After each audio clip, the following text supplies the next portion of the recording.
Bom, pessoal, então dando sequência na nossa disciplina aqui, hoje a gente vai falar de segunda lei da termodinâmica, né? Porque o que a gente já viu até então, né, foi a questão de conservação de energia, que é o que é abordado na primeira lei da termodinâmica. Aplicamos a conservação de energia a sistemas fechados, sistemas abertos, e agora a gente vai expandir um pouquinho a nossa análise com a segunda lei da termodinâmica. Bom, primeiro, né, uma das utilidades da segunda lei da termodinâmica é mostrar para a gente que os processos eles têm um sentido para acontecer, né? Mas como assim? Vamos pensar em exemplos bem cotidianos para a gente, né? Se a gente tem uma caneca cheia de café e colocamos essa caneca no ambiente, um ambiente que vai estar com a temperatura inferior à temperatura do café dentro da caneca, o que vai acontecer? Com o tempo, né, a tendência é que o equilíbrio seja atingido. Então, o café vai transferir uma determinada quantidade de energia para o ambiente até que ocorra o equilíbrio térmico, né? Então, o café perdeu uma quantidade X de energia e o ambiente recebeu uma quantidade X de energia, né? Beleza. Então, antes de eu fazer a conclusão, vamos falar da resistência elétrica aqui também, né? Para a gente chegar no motivo dessa mão única aqui, né? Uma resistência elétrica, por exemplo, de chuveiro, opera como? Né? Vai ter uma corrente elétrica passando nela e, por efeito Joule, isso aqui vai dissipar calor. Né? Então, os processos eles vão ter uma mão única para ocorrer. Como assim? Se eu induzir calor aqui nessa resistência elétrica, ela não vai gerar uma corrente. Ok? E também o café dissipou uma quantidade X de energia para o ambiente. Né? Qual é a chance da gente colocar essa caneca de café aqui e ela receber uma quantidade X de energia do ambiente estando mais quente que o ambiente, né? Isso não acontece. Então, a segunda lei ela vai mostrar para a gente que os processos eles têm um sentido para acontecer. É uma mão única que esses processos irão ter que respeitar, né? Porém, a gente entende isso intuitivamente, porém, a primeira lei da termodinâmica não serve para a gente entender isso. Por quê? Porque se o ambiente perder 100 unidades de energia e o café receber essas 100 unidades de energia, a primeira lei está sendo respeitada, porque a energia está se conservando. Beleza? Então, a segunda lei da termodinâmica vai servir para a gente também verificar o sentido que os processos realmente poderão ocorrer. Beleza? Bom, então uma analogia bem direta aqui, um processo para que ocorra, ele vai ter que contemplar essas duas situações. Ela vai ter que respeitar a primeira e respeitar a segunda lei da termodinâmica. Beleza? Caso essas duas leis não estejam sendo respeitadas, esse processo será um processo impossível de ocorrer. Beleza? Então, a gente aqui na primeira lei da termodinâmica, a gente analisa a viabilidade no sentido de conservação de energia. Agora, na segunda lei, a gente vai expandir um pouquinho essa análise para ver se os processos podem realmente ou não ocorrer da forma que serão descritos. Tá bom? Bom, então por que estudar a segunda lei da termodinâmica? Né? Primeiro, para a gente poder analisar os processos e verificar o sentido que eles terão para ocorrer. Segundo, a gente vai perceber mais adiante que a energia é uma grandeza que possui qualidade. Beleza? Então a gente vai verificar que se eu receber uma certa quantidade de energia de uma fonte e receber essa mesma quantidade de energia de outra fonte, isso vai ter uma qualidade, isso vai influenciar na nossa eficiência, beleza? E falando em eficiência, também a gente vai falar de perdas durante os processos. A gente vai falar das irreversibilidades, ok? Que é um conceito importantíssimo que vai nos acompanhar agora. E também vamos falar dos limites teóricos de eficiência. A gente vai aprender que eficiência ela não é um valor para se atingir de 0 a 100%. A gente vai ver que há um limitante nisso, beleza? A gente não chega a 100% de eficiência, isso vai ser uma das conclusões que vamos chegar aqui, e longe disso, vamos verificar que está abaixo desse 100%, qual que é o nosso limite. Então, a segunda lei, ela trata da limitação dos processos para a gente, beleza? Bom, então vamos construir um vocabulário aqui antes de a gente destrinchar mais a segunda lei da termodinâmica. Né? O primeiro deles, vamos falar de reservatórios térmicos. A gente vai perceber que os reservatórios térmicos eles têm uma importância gigantesca nos processos, que vão ser corpos capazes de ceder ou receber calor sem que a sua temperatura varie. Isso tem muito a ver também com a sua capacidade térmica ser muito alta. Por exemplo, um rio, um lago, um mar que tem a capacidade de receber calor sem ter um gradiente de temperatura significativo. Ou uma fornalha onde o combustível é alimentado continuamente, de forma que a reação de combustão ceda calor de forma contínua e a temperatura de chama da fornalha seja mantida constante em regime permanente, Então, esses dois conceitos são importantíssimos. Então, o reservatório quente é o que vai poder dissipar calor para um outro corpo sem que sua temperatura varie, e o reservatório frio vai ser o reservatório que vai receber este calor sem alteração significativa de sua temperatura. Beleza? Bom, então aqui a gente entra no primeiro conceito dos mais importantes que a gente vai trabalhar em termodinâmica, Porque como eu falei lá na primeira aula de termodinâmica para vocês, o objetivo inicial da termodinâmica que era converter calor em trabalho, e atualmente já sabendo que isso pode acontecer, a gente tem o objetivo de aumentar a eficiência desse processo, Então, com isso em mente, querendo converter calor em trabalho, temos uma máquina térmica. O que vai ser uma máquina térmica? Então, a máquina térmica vai aproveitar o fluxo de calor que sai de uma fonte quente. Então, vai ser um equipamento. E quando eu digo equipamento, não entenda por um equipamento único, um conjunto de equipamentos que formará a máquina térmica. Vai receber calor de uma fonte quente, que no caso vai ser um reservatório, beleza? Vai converter uma parcela desse calor em trabalho, então ele vai chegar na máquina térmica, uma parte dele vai ser convertida em trabalho, vai rejeitar o restante do calor para uma fonte fria ou sumidouro, beleza? E vai operar em ciclos, tá bom? Boto isso aqui entre aspas, porque dos ciclos que nós veremos, um dos ciclos é o ciclo a gás, que temos motores de combustão interna, turbinas a gás, onde são ciclos entre aspas, porque há uma troca do fluido de trabalho, onde entra ar, esse ar misturado com o combustível, e depois saem gases de exaustão após a combustão, Então, não vou focar neste tipo de ciclo para dar o exemplo hoje, porque eu quero um ciclo fechado, que a gente tem aqui do lado um exemplo, que é um ciclo de geração de potência a vapor, que como um todo, se nós juntarmos todos os equipamentos, eles estariam dentro dessa caixinha aqui da máquina térmica, Então isso aqui a gente vai ver posteriormente, em termo 2, é um ciclo Rankine, beleza? É um ciclo que vai converter a energia térmica em trabalho mecânico, posteriormente trabalho elétrico. Então se a gente ver aqui, vou falar bem superficialmente sobre os ciclos e seus equipamentos. Nós vamos ter uma caldeira, que vai ser nossa unidade geradora de vapor, onde o combustível vai reagir com ar, dando início à combustão, e esses gases quentes de combustão, gases quentes irão aquecer o vapor, aquecer a água para transformá-la em vapor, beleza? Para que eu tenha aqui na saída da caldeira um conteúdo energético muito significativo, ou seja, eu vou ter vapor d'água com alta pressão e temperatura, por consequência com uma alta entalpia, para que eu possa converter uma parcela disso em trabalho mecânico.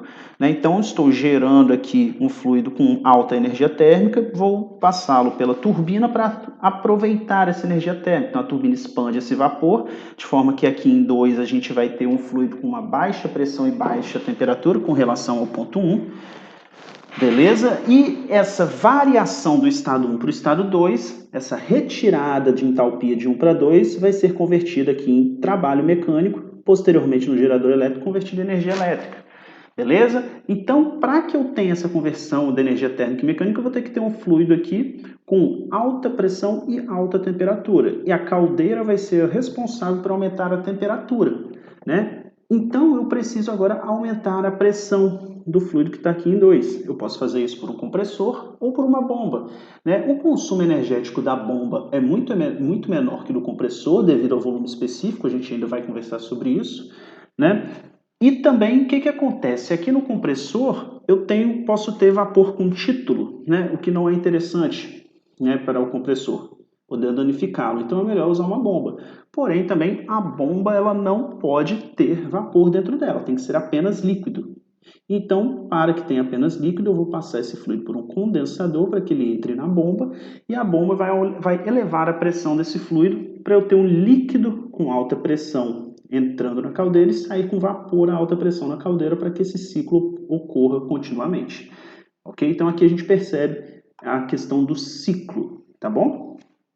Bom, então focando agora num parâmetro importantíssimo, é o trabalho líquido. Como a gente viu, a máquina térmica recebe calor da fonte quente, dissipa calor para a fonte fria, né? E a diferença entre esses calores vai ser o nosso trabalho líquido. Mas o que é esse trabalho líquido? O que é esse líquido? É o que realmente é exportado do ciclo, porque como a gente pode ver, por exemplo, no ciclo Rankine do slide anterior, a turbina será o equipamento responsável por gerar trabalho, porém, para que o fluido circule pelo ciclo, é preciso da bomba, não é? Então, a gente consome uma parcela desse trabalho total gerado, por exemplo, pela turbina, para recircular o fluido de trabalho. E o que vai ser exportado é essa diferença entre o trabalho gerado e o trabalho consumido pelo ciclo, que é o chamado trabalho líquido. Beleza? E se aplicarmos a primeira lei da termodinâmica nesta máquina térmica, um balanço de energia, ou seja, para um sistema fechado aqui, que nós podemos fechar o nosso sistema em volta de todos os equipamentos, de forma que teremos apenas as parcelas energéticas passando pelas suas fronteiras, fazendo um balanço de primeira lei aqui, a gente percebe o quê? Que o trabalho líquido que sai vai ser igual à diferença entre do calor que entra e o calor que sai. Beleza? Então, uma forma de calcular o trabalho líquido, ou no caso aqui, como eu representei com os pontinhos em cima, a potência líquida desse ciclo vai ser a diferença entre o calor de entrada e o calor de saída deste ciclo, o calor adicionado e o calor rejeitado. Ok? Bom, então agora a gente tem conteúdo suficiente para construir o conceito de eficiência térmica, né? Então, eficiência térmica, primeiro, o conceito de eficiência, que está aqui, eu gosto muito de passar isso com vocês antes de passar qualquer fórmula, porque eu não quero que vocês gravem fórmula, eu quero que vocês gravem o conceito, né? O conceito de eficiência vem da razão entre o meu objetivo e o insumo. Beleza? Então, no caso de uma máquina térmica, vamos pensar numa termoelétrica, o objetivo é gerar trabalho. Né? Então, o trabalho líquido que eu conseguir exportar vai ser o meu objetivo. E o meu insumo que eu preciso injetar para isso é o calor adicionado na caldeira. Né? Então, desta forma, para uma termoelétrica, por exemplo, para uma máquina térmica, a gente pode calcular a eficiência como sendo a potência líquida dividido pelo calor adicionado, a taxa de adição de calor. Beleza? Então, se a gente olhar um exemplo aqui, temos uma fonte quente, uma fonte fria aqui, ou fonte e sumidouro, né? Onde a fonte vai adicionar calor para a máquina térmica e o sumidouro vai absorver o calor rejeitado. Né? Então, considerando que ambas as máquinas térmicas recebam 100 kJ de calor e considerando que a máquina 1 converta 20 desses 100 em trabalho e a máquina 2 converta 30 desses 100 em trabalho, nós percebemos que a eficiência da máquina 1, a eficiência térmica da máquina 1 é igual a 20% e da 2 é igual a 30%. Né? E complementando a nossa análise aqui, ó, pela conservação de energia, se 100 kJ são transferidos, 20 são aproveitados, 80 são rejeitados. E aqui, se 100 são transferidos, 30 são aproveitados para gerar trabalho, então 70 serão rejeitados. Beleza? Então, a eficiência térmica vai ser calculada por esta equação aqui de objetivo sobre o insumo. Né? E como a gente já viu no slide anterior, a potência líquida pode ser substituída, pode ser equivalente, né, à diferença entre a taxa de adição e a taxa de rejeição de calor do nosso ciclo. Beleza? Então, adaptando a nossa equação e deixando apenas em função dos calores, nós temos que a eficiência térmica será 1 menos calor rejeitado sobre calor adicionado na nossa máquina térmica, tá bom? Mais adiante vou explicar para vocês por que é interessante a gente converter essas nossas equações de eficiência na base de calor apenas, tá bom? Bom, vamos lá. Então agora a gente consegue trabalhar com os enunciados da segunda lei da termodinâmica. Beleza? Então, um de cada vez, né? Este enunciado, o enunciado de Kelvin-Planck, é a base para a nossa análise das máquinas térmicas, onde o objetivo é receber calor de uma fonte quente e converter parte desse calor em trabalho, né? Então, essa parte que eu falei é crucial na nossa segunda lei da termodinâmica. Então, uma tradução aqui do enunciado de Kelvin e Planck, né, é o quê? Disseram que é impossível para qualquer dispositivo que opere em um ciclo receber calor de um único reservatório e produzir uma quantidade líquida de trabalho. Ou seja, o que eles estão falando aqui? Temos aqui uma fonte quente, um reservatório quente aqui de energia que vai transferir calor para a máquina térmica, né? Então repara que aqui ela já está até meio desenhadinha com os equipamentos aqui dentro, né? Então ela transfere 100 kW e ela vai converter 100 kW. Vai estar convertendo, né, 100 kW de trabalho, de potência aqui. Porém, se a gente reparar então, se recebe 100, converte 100, logo a rejeição será zero. Ok? Então, nesse caso, teremos uma máquina com 100% de eficiência. O que eu falei lá no início da aula é que isso é impossível. Não terá como uma máquina térmica ter 100% de eficiência. É impossível ela converter todo o calor em trabalho. Ok? É obrigatório que haja a rejeição de calor para uma fonte fria. Beleza? Uma analogia que eu faço é bem simples, na verdade, né? Deixando de lado alguns aspectos, é o seguinte: uma roda d'água e uma turbina eólica, né? Por exemplo, a roda d'água, ela vai chegar com a água aqui, a água vai bater na roda d'água, vai girá-la, né? E com isso eu vou converter aqui em trabalho. Porém, quando a água passa, ela ainda tem velocidade, né? Ela não parou. A mesma coisa na turbina eólica, né? O vento chega com uma certa velocidade, gira as pás da turbina eólica e passa das pás da turbina eólica ainda com alguma velocidade, né? Então, ela não para completamente após as pás da turbina ou após a roda d'água, beleza? Porque seria completamente inconsistente, inclusive, a gente imaginar isso, né? Uma turbina eólica, imagina, né? O vento passa pelas pás e para. Não teria escoamento para girar. Então, é necessário rejeitar energia, sim. E com a energia térmica vai ser a mesma coisa. O calor precisa, sim, ser rejeitado para que haja uma conversão dele em trabalho. Beleza? Então, já sabemos o seguinte: nenhum processo termodinâmico que a gente tiver aqui vai ser 100% eficiente. Beleza? Há, sim, a necessidade de haver a rejeição de energia. Tá bom? Bom, então agora para a gente começar a introduzir os conceitos para o próximo enunciado da segunda lei, vamos falar sobre o sentido da transferência de calor, né? Então, o que a gente já conhece é que o calor ele vai sair de uma fonte de alta temperatura e vai ser transferido para uma fonte de baixa temperatura. Se tivermos dois corpos, né, um corpo quente e um corpo frio, eles vão trocar calor de forma que calor sairá do corpo quente e irá para o corpo frio até que ocorra o equilíbrio térmico e não vai mais haver a força motriz para a transferência de calor, que é o gradiente de temperatura, né? Então, o calor, a gente já sabe, vai de um corpo quente para o corpo frio e aqui levanta-se a pergunta: é possível reverter esse fluxo? Ou seja, é possível me afastar do equilíbrio térmico de forma espontânea? É possível com que eu faça que o corpo frio fique mais frio às custas de aquecer ainda mais o corpo quente? Bom, para isso, a gente chega no enunciado de Clausius da segunda lei da termodinâmica, que diz o seguinte: é impossível construir um dispositivo que funcione em um ciclo e não produza qualquer outro efeito que não seja a transferência de calor de um corpo com temperatura mais baixa para um corpo com a temperatura mais alta. Ou seja, o que ele está mostrando aqui à esquerda, que seria um corpo de baixa temperatura ser resfriado por um corpo de alta temperatura, ou seja, o corpo frio ficará ainda mais frio às custas de aquecer o corpo quente. Isso é impossível. Beleza? Isso é impossível que ocorra de forma espontânea. Ok? Muito importante eu adicionar esse finalzinho aqui. Por quê? Porque sim, é possível eu resfriar um corpo frio e aquecer um corpo quente, né? Como? Se eu injetar trabalho, aí eu não teria um processo espontâneo. Eu vou conseguir reverter o sentido natural do fluxo térmico se eu injetar trabalho. Beleza? Então, isso é possível e isso é a base para os equipamentos de refrigeração. e bomba de calor, tá bom? Então, vamos agora, só para contextualizar um pouquinho, focar nossa análise no que tem dentro dessa caixinha, que antes era a máquina térmica, agora é a nossa máquina frigorífica, né?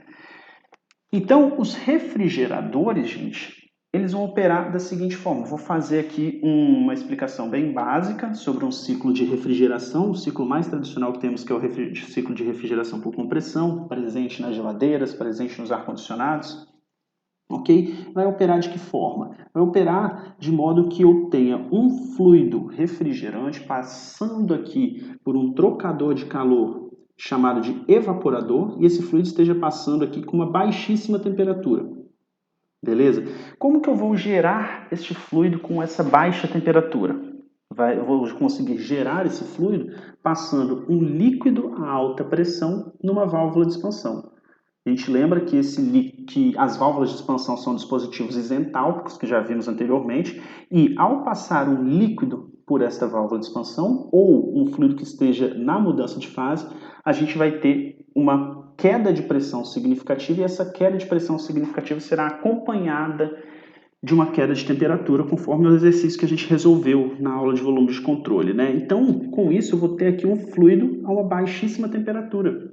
Então agora, e esse fluido vai estar na região de mudança de fase ainda, beleza? Então terá título. Então eu vou passar esse fluido para que ele continue a receber calor, só que agora ele vai receber calor de quem? Do ambiente que eu quero refrigerar. Ou seja, eu estarei passando aqui na serpentina de evaporação e terá um ventilador que vai induzir a troca térmica do ar do ambiente com esse fluido refrigerante aqui, frio, beleza? De forma que então o ar vai transferir calor para o fluido refrigerante presente no evaporador.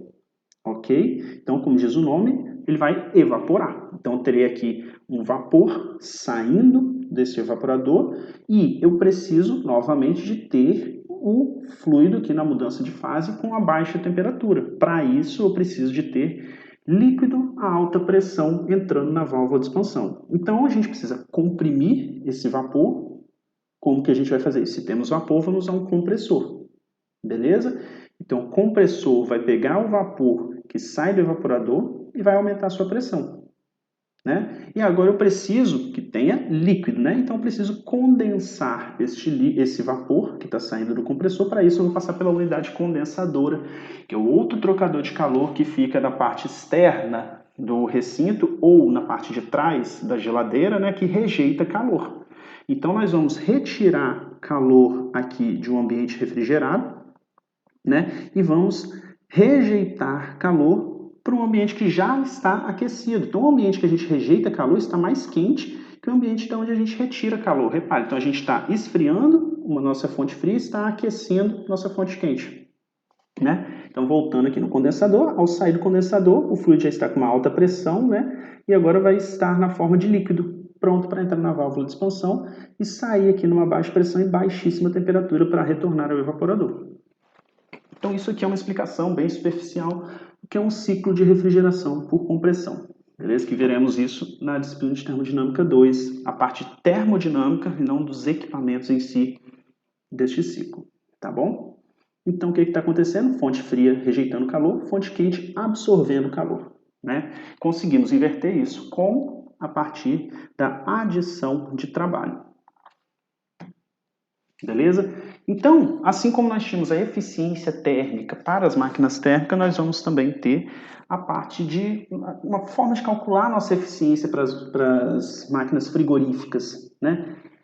Porém, como este valor vai ser frequentemente superior a 1, nos convém não usar o termo eficiência, porque teríamos que usar eficiências de 300%, 400% e tal. Então, não é interessante, né? Então, foi adotado aqui, até porque também não estamos convertendo calor em trabalho aqui. Então, para evitar a confusão de conceitos, usa-se o conceito de coeficiente de performance, o COP, que é calculado da mesma forma no sentido conceitual, que é a eficiência, que vamos pegar o objetivo e dividir pelo insumo, né? Num ar-condicionado, o objetivo é retirar calor do nosso recinto, que é a fonte fria, né? E o insumo para que isso aconteça será a potência a ser adicionada pelo compressor, né? Então, para que uma geladeira funcione, que o ar-condicionado funcione, eles precisam estar ligados à rede elétrica para que chegue energia elétrica, o motor elétrico converta essa energia elétrica em energia mecânica para o compressor, para que o compressor toque o ciclo, né? Então, eles consomem energia, né? Então, o insumo para que ele opere vai ser a potência consumida pelo compressor, né?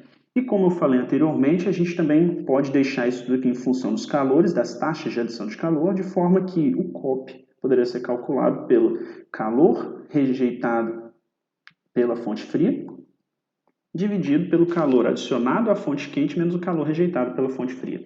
Beleza? Mais adiante a gente vai ver por que é interessante a gente trabalhar com as taxas de adição e rejeição de calor, ok? Nada que elimine a utilização das potências, tá bom? Mas são duas abordagens que quanto mais a gente tiver de possibilidades, melhor, tá bom? Bom, sendo bem breve aqui, as bombas de calor não são tão frequentes aqui no nosso dia a dia, né? Porque aqui a nossa temperatura média é uma temperatura alta, não havendo necessidade de aquecermos o ambiente, porém a bomba de calor é muito recorrente em ambientes de temperatura baixa para condicionar a temperatura interna, né? Então vamos pensar na região sul do país, por exemplo, onde a gente tem temperaturas baixas, abaixo dos 20 graus Celsius, né? E queremos manter o nosso recinto a 20 graus Celsius. Então, para isso, a gente usa a bomba de calor, que sem exagero nenhum é o oposto do refrigerador, né? Temos uma charge aqui, brincando um pouco, se tivermos um ar-condicionado de janela, um ACJ, invertermos o ACJ, botarmos a parte que estamos acostumados, está virada para dentro, invertermos isso, o condensador ficar virado para dentro, nós vamos acabar aquecendo o ambiente interno e rejeitando calor para o ambiente externo, beleza? Então é isso, a gente tem aqui uma bomba de calor que vai agora retirar, assim como o refrigerador faz, ele vai retirar calor da fonte fria e vai adicionar calor para a fonte quente. O que vai mudar? Agora o recinto está presente aqui no lugar da fonte quente, beleza? Então, se a minha bomba de calor retira 5 kJ da minha fonte fria e consome 2 kJ, ele vai transferir 7 kJ para a minha fonte quente, beleza? A gente vai ver agora no próximo slide como calcular essa eficiência, esse COP da nossa bomba de calor, né? O que vai mudar? Vai mudar qual é o nosso objetivo. Nosso objetivo agora é aquecer nosso recinto. Então vai ser o calor que a gente transfere para a fonte quente. E é o calor que vai para a fonte quente. E o insumo, desculpa, é o mesmo. É a potência consumida pelo compressor. Beleza? Então, nesse caso aqui, ó, o calor transferido para a fonte quente é de 7 kJ. E a potência consumida é de 2 kJ. Desculpa, o trabalho consumido é de 2 kJ. Logo, COP dessa bomba de calor será 3,5. Beleza? Então, deixando aqui esse COP em função dos calores, o que muda aqui é que aqui é um QQ em vez de QF, né? E se colocarmos lado a lado o COP de uma bomba de calor e de um refrigerador, a gente vai concluir que o COP da bomba de calor é igual ao COP do refrigerador mais 1, né? Se fosse um refrigerador aqui, seria o quê? Se esse aqui fosse meu recinto, retiraria 5, consumiria 2. O COP seria 2,5. Beleza? Bom, agora passando para uma próxima abordagem aqui, um novo tema dentro da parte de segunda lei, vamos falar de processos reversíveis e irreversíveis, né? Os processos reversíveis e irreversíveis servem como parâmetros para a gente ter um limitante de quão perfeito é um processo, né? Então, o processo reversível vai ser esse processo perfeito, são processos ideais, idealizados, onde não há perda nenhuma, ok? E os processos irreversíveis são os processos reais, que acontecem na realidade mesmo, que tem perdas, tem irreversibilidades, beleza? O que são essas irreversibilidades? A gente vai ver, ok? E assim, né, se os processos reversíveis, eles são idealizados, eles não acontecem de verdade, por que estudá-los, né? Porque eles servem para a gente ter um teto a ser atingido, né? Eles são nossos parâmetros limitantes e a gente tenta chegar bem perto deles, ok? Como eu falei, não atingimos os 100%. Né? Nosso limite são os processos reversíveis, né? E a gente tenta sempre chegar o mais perto possível deles e a gente vai ver isso já já, né? Então, falando rapidinho das irreversibilidades, tem alguns exemplos aqui de que são ocorrências muito comuns nos processos termodinâmicos, né? Eu ter atrito, uma expansão não resistida, ou seja, eu tenho um reservatório pressurizado e simplesmente eu deixo ele entrar em contato com a atmosfera não pressurizada. Vai ser uma expansão não resistida, né? Até que ocorra o equilíbrio de pressões e a pressão interna será igual à pressão externa e não haverá mais a saída do fluido que estava dentro, por exemplo. Né? Eu tenho uma mistura de fluido, transferência de calor com gradiente de temperatura, resistência elétrica, deformação plástica, reações químicas, entre outras, que são todas irreversibilidades que são muito presentes nos nossos processos. E o que a gente pode fazer, às vezes, é tentar trabalhar em cima dessas irreversibilidades para nos aproximarmos um pouquinho mais dos processos reversíveis. De forma que, vamos conseguir eliminar todas? Não, não vamos. Mas são pontos a serem analisados para ser trabalhados, tá bom? Então, se falamos de processos reversíveis, é crucial que a gente fale de Carnot, beleza? Nicolas Leonard Sade Carnot, né, foi um engenheiro militar, nascido em 1796 e morreu em 1832. E ele que foi fundamental para a nossa análise de eficiência dos processos. Ele teve como objetivo solucionar o seguinte problema, né? Aqui a gente tem a máquina de Newcomen que nós vimos na primeira aula, né? Que ela funciona como? A gente adiciona energia térmica a partir da queima do carvão, a água vai ser evaporada, né? Quando ela evapora, ela expande, quando ela expande, ela vai movimentar esse pistão de forma ascendente. Um reservatório com um fluido frio vai ser acionado para resfriar o que está aqui dentro. Quando resfria, vai causar uma queda de pressão, por consequência o volume vai ser reduzido, o pistão vai retornar, beleza? E isso ocorrendo de forma cíclica vai gerar esse movimento ascendente e descendente aqui do nosso pistão, que representa para a gente o trabalho mecânico, né? Porém, se a gente olhar aqui, a máquina de Newcomen ela tinha uma eficiência de 3% aproximadamente, então tinha muito espaço para melhorar ainda, conforme eu falei na primeira aula para vocês. Nosso objetivo é aumentar a eficiência, né? Então o Carnot ele queria saber, tá, a gente pode aumentar, mas qual é a máxima eficiência possível? E se eu mudar o meu fluido de trabalho, que eu estou com água, botar um outro fluido, botar amônia ou o que seja aqui, isso vai mudar também na minha eficiência térmica? Bom, então vamos discutir um pouquinho para a gente responder essas perguntas com as conclusões de Carnot, né? Então é o seguinte, Carnot no seu trabalho ele bolou uma máquina térmica reversível, ou seja, uma máquina térmica teórica, para servir como limitante de eficiência para as máquinas térmicas reais, né? Então aqui ele bolou essa máquina térmica com 4 processos teóricos, aqui um de adição de calor isotérmica, seguido de um processo de expansão adiabática, beleza? Depois temos um processo de rejeição de calor isotérmica, acompanhado de um processo de compressão adiabática. Beleza? Se colocarmos esses processos todos aqui num diagrama pressão-volume, diagrama PV, vai ter esse formato aqui com 2 isotérmicas, ok? E a gente ainda não entrou no processo, na questão de entropia, então vamos falar apenas que são 2 processos aqui, de 2 para 3 e 1 para 4, processos reversíveis e adiabáticos. Beleza? E como a gente já aprendeu, se a gente fizer integral de PDV, por exemplo, né, nós temos o trabalho. Então a área representada aqui dentro vai representar para a gente o trabalho líquido deste ciclo, ok? Então, essa é a máquina térmica de Carnot, que serve como um limitante para a gente ter de eficiência que uma máquina térmica realmente pode ter. E por serem 4 processos reversíveis, esse ciclo pode operar de forma invertida, né? E se a gente reverter esses processos, teremos aqui uma máquina de refrigeração ou uma bomba de calor de Carnot também, que vai servir para a gente como um parâmetro limitante de eficiência, ok? Bom, então, dos princípios de Carnot, o que ele conclui? Né? Então, se ele pegar aqui 2 reservatórios, um reservatório quente e um reservatório frio, né? Numa temperatura TH e uma temperatura TL, e colocar uma máquina reversível operando e uma máquina irreversível operando, essa máquina irreversível ela vai ter perdas, né? As que a gente já mostrou anteriormente, de forma que a eficiência dela vai ser sempre inferior à eficiência dessa máquina térmica reversível. E se colocarmos uma outra máquina térmica reversível aqui, ambas irão operar com a mesma eficiência. Beleza? Então, dessa forma, ele concluiu que isso aqui é importantíssimo, que a eficiência máxima possível de uma máquina térmica vai ser de uma máquina térmica reversível. E isso será função apenas das temperaturas dos nossos reservatórios, temperatura da nossa fonte quente e a temperatura da nossa fonte fria. Beleza? Então, qual é a máxima eficiência possível? Vai ser uma eficiência obtida em função apenas dessas temperaturas. Então, se eu mudar o fluido de trabalho, eu vou influenciar nessa eficiência? Não. Se eu mudar essas temperaturas, eu influencio na máxima eficiência possível. Beleza?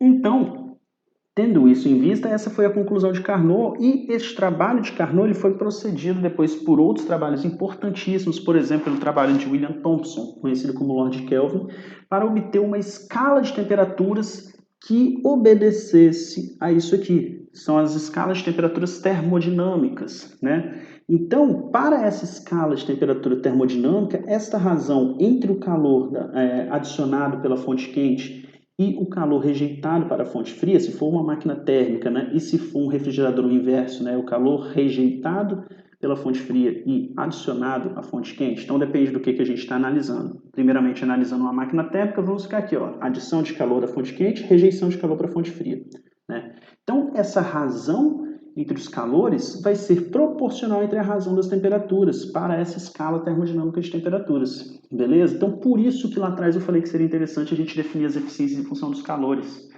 Por quê? Porque agora, apenas trocando esses calores pelas temperaturas, nós vamos obter a eficiência de Carnot para as máquinas térmicas e, posteriormente, para os refrigeradores e bombas de calor, de forma que serão função apenas da temperatura de rejeição de calor para a fonte fria e de adição de calor da fonte quente. Beleza? Então, a eficiência de Carnot vai ser um parâmetro calculado em função apenas dessas temperaturas para as máquinas térmicas. E tem uma observação importantíssima aqui, que essas temperaturas deverão ser tratadas em Kelvin, tá bom? Se tratarmos isso aqui em Celsius, vamos obter resultados errados, tá bom? Então, Kelvin ou Fahrenheit. Desculpa, Fahrenheit não, Rankine. Apenas escalas absolutas. Beleza? Então, isso aqui, essa razão aqui, vai ser verdade apenas se tivermos ciclos reversíveis. Então, isso vai ser real quando tivermos o ciclo de Carnot, que é um ciclo reversível. Beleza? Se tivermos um ciclo reversível, podemos falar que a razão dos calores é igual à razão das temperaturas absolutas. Beleza? Então, com isso, a gente conclui o seguinte para as máquinas térmicas. Se uma máquina térmica qualquer tiver uma eficiência e essa eficiência for menor que a eficiência de Carnot, ela é uma máquina térmica irreversível, que ela possui irreversibilidades. Se ela for igual, ela é uma máquina térmica reversível, beleza? Como se fosse a máquina de Carnot, né? É uma máquina teórica, né? E se tiver uma eficiência superior à de Carnot, é impossível, completamente impossível, não tem como obter uma máquina térmica com essa eficiência, beleza? Então, isso aqui é uma conclusão importantíssima da segunda lei da termodinâmica em conjunto com o trabalho de Carnot. Beleza? Então, a gente consegue fazer agora essa analogia para os refrigeradores e bombas de calor, né? Da mesma forma, a razão entre os calores será igual à razão das temperaturas para ciclos reversíveis, beleza?